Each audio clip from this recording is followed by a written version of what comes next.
जय जगन्नाथ। आजिर बड़ खबर बस धक्का युवकों मृत्यु। ब्रह्मपुर बड़ बजार थाना अंतर्गत फास्ट गेट निकटर एक मर्मन्तुद दुर्घटना घटी जड़े मोटरसाइकल चालकों मृत्यु घटी।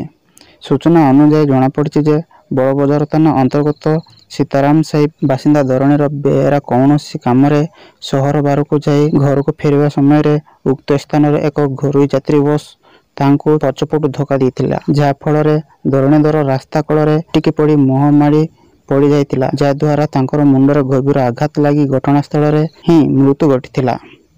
किछि लोक बड़ बजार थाना को खबर देवा परे पुलिस घटनास्थल पहुंची शव उद्धार कर व्यवच्छेद पर डाक्तरखाना को पठाइबा सह धक्का देइथिबा बसर ड्राइवर को काबू करी थाना रे अटक रखी पचराउचरा करुछंती।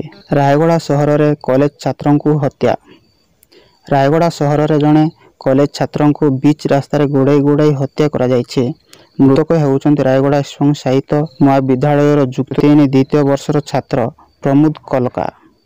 रायगड़ा एसपी विवेकानंद शर्मा घटनास्थल पहुंची स्थिति अनुध्यान करथिबा बेले एसडीपीओ रश्मि रंजन सेनापति, रायगड़ा थाना अधिकारी के बीके कहरंक समेत साइंटिफिक टीम पहुंची तदंत आरंभ करिसेंती। शुक्रवार सकाळ प्राय 10:30 बेले प्रमोद संपर्कीय भौणी को स्थानीय गौतम नगर स्थित महिला महाविद्यालय को छाड़िबा जाइतिले।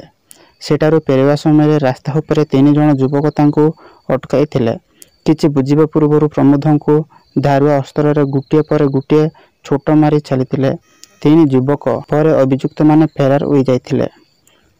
रक्त जुड़ुबुड़ु अवस्था प्रमोद को उद्धार करी डाक्तरखाना रे भर्ती करा जाइतिला, किंतु डाक्टर तांको मृत्यु घोषणा करथिले। 3 दिन पूर्व प्रमोद को हत्या धमक मिलिथिला। एने थाना रे अभियोग होइतिबा प्रमोद मामू को गंगाधर पोहाला कहिसंती। 1000 वर्ष पर पुणी आसीबो महा सुनामी, जीव लक्ष लक्ष लोकंक जीवन।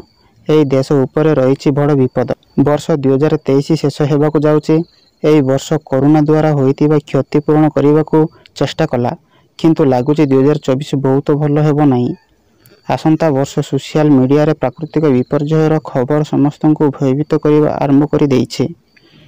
निकटर एक नूतन वैज्ञानिक आविष्कार जना पड़ी जे अमेरिका वाशिंगटन स्टेट निकटर थिबा कानाडा भानकुवर द्वीप को एक बड़ सुनामी आसवाक जाउछि। एही वैज्ञानिक तथ्य जो जिनसगुड़िक सामना को आसीचे ता अत्यंत भयंकर।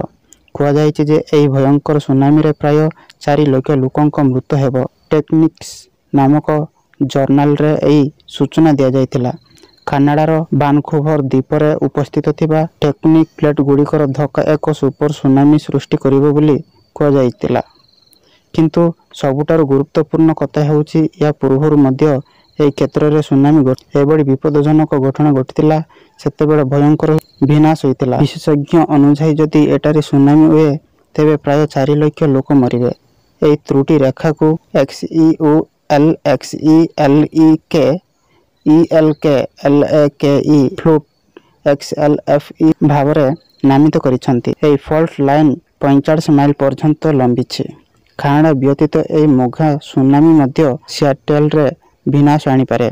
एही मेगा सुनामी आसीबाकू एही अंचल रे 6.1 रु 7.6 मैग्नीट्यूड एक चुंबक आवश्यक हेबो। बास हेया पर ही बड़ विपद आसीबो। कर्मचारी और पेंशन भोगी को मिलिबो डीए एरिया शीघ्र घटिबो अपेक्षार अंत। केंद्रीय कर्मचारी एवं पेंशन भोगी बड़ खबर। सरकार खूब शीघ्र सेमानक अकाउंट रे डीए बयका टंका जमा करने को जाउछंती। या सहित कर्मचारी एवं पेंशन भोगी माने बंपर सुविधा पाइबे।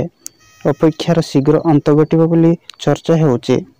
1 कोटी अधिक परिवार एथिरु उपकृत हेबाकू जाउछंती। मुद्रास्फीतिर एक बूस्टर झोड़ परि हेबो। केवल एतिक नुहे, मोदी सरकार मध्य जहाँ लोक मानक बहुत साहाय्य करिवो। यदि आपणकर परिवार कई जणे केंद्रीय कर्मचारी तेबे तुमर भाग्य उज्जवल हेबा निश्चित। या कारण हेउछि एपरि सुजोग बारंबार आसे नाही, कारण अनुष्ठानिक भावे किछि कहि नांती, किंतु खूब शीघ्र या घटिबो बोली गणमाध्यम रिपोर्ट दर्शा जाइछि। आपणक अकाउंट रे डीए बयका केतेबेले देखा जिवो जानंतु। खूब शीघ्र केंद्र कर्मचारी एवं पेंशन भोगी अकाउंट रे टंका जमा हेबो बोली आशा करा जाउछि। जे विषय आलोचना द्रुत गति रे चलीछि। लोकसभा निर्वाचन पूर्व सरकार ए निष्पत्ति नहीं पारती। ଯାହା କର୍ମଚାରୀଙ୍କ ମୁହଁରେ ହସ ଫୁଟାଇବାର କାମ କରିବ। ଯଦି ଏହି ରାଶି ଆକାଉଣ୍ଟରେ ଜମା ହୁଏ ତେବେ ବିଶ୍ୱାସ କରାଯିବ ଯେ ଆକାଉଣ୍ଟରେ 2,18,000ରୁ ଅଧିକ ଟଙ୍କା ଜମା ହେବ, ଯାହା ଏକ ବଡ଼ ଉପହାର ଭଳି ହେବ। ପ୍ରକୃତରେ କରୋନା ମହାମାରୀ ସମୟରେ କେନ୍ଦ୍ର ସରକାର ଜାନୁଆରୀ 2020ରୁ ଜୁନ୍ 2021 ପର୍ଯ୍ୟନ୍ତ 18 ମାସ ପାଇଁ ଡିଏ ବକେୟା ଟଙ୍କା ପଠାଇ ନାହାନ୍ତି। ସେବେଠାରୁ କର୍ମଚାରୀମାନେ କ୍ରମାଗତ ଭାବେ ଦାବି କରିଆସୁଥିଲେ ମଧ୍ୟ ସରକାର ଏହାକୁ କାର୍ଯ୍ୟକାରୀ କରିନାହାନ୍ତି। ସରକାର ଖୁବ୍ ଶୀଘ୍ର ଏହି ବିଷୟରେ ନିଷ୍ପତ୍ତି ନେଇପାରନ୍ତି। ଫିଟମେଣ୍ଟ ଫ୍ୟାକ୍ଟର ଉପରେ ଭଲ ଖବର। ମୋଦି ସରକାର ଖୁବ୍ ଶୀଘ୍ର କେନ୍ଦ୍ରୀୟ କର୍ମଚାରୀଙ୍କୁ ଫିଟମେଣ୍ଟ ଫ୍ୟାକ୍ଟର ଉପରେ ମଧ୍ୟ ଖୁସି ଖବର ଦେଇପାରନ୍ତି। ବିଶ୍ୱାସ କରାଯାଏ ଯେ ସରକାର ଖୁବ୍ ଶୀଘ୍ର କର୍ମଚାରୀଙ୍କ ପାଇଁ ନିଷ୍ପତ୍ତି ନେଇପାରନ୍ତି, ଯାହା ଅନେକ ଲକ୍ଷ ପରିବାରକୁ ଉପକୃତ। ବର୍ତ୍ତମାନ କେନ୍ଦ୍ରୀୟ କର୍ମଚାରୀମାନେ 2.60 ଗୁଣ ଫିଟମେଣ୍ଟ ଫ୍ୟାକ୍ଟରର ଲାଭ ପାଉଛନ୍ତି, ଯାହାକୁ 3.0 ଗୁଣକୁ ବୃଦ୍ଧି କରାଯାଇପାରିବ। ଏହା ପୂର୍ବରୁ ଗତ ଅକ୍ଟୋବର ମାସରେ କେନ୍ଦ୍ରୀୟ କର୍ମଚାରୀଙ୍କୁ ହଙ୍ଗାମା ଭତ୍ତା ବୃଦ୍ଧି କରିଥିଲେ ମୋଦି ସରକାର।